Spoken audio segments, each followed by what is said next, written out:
cilik meripat bundar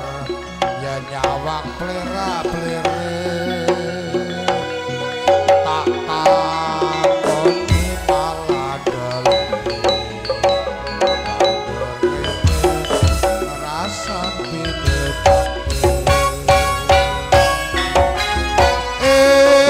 aku banjur nglamun emoh bisa karo kowe rasa atiku nelongso kaya ngene rasane wong tresno aku banjur ngomong aku seneng karo kowe rasa atiku nolongso kaya ngene abote wong tresno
penampilan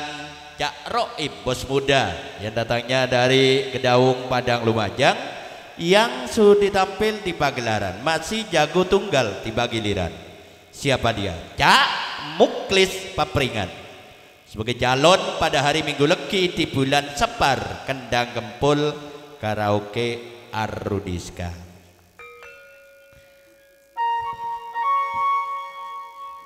Caca Muklis dalam ibun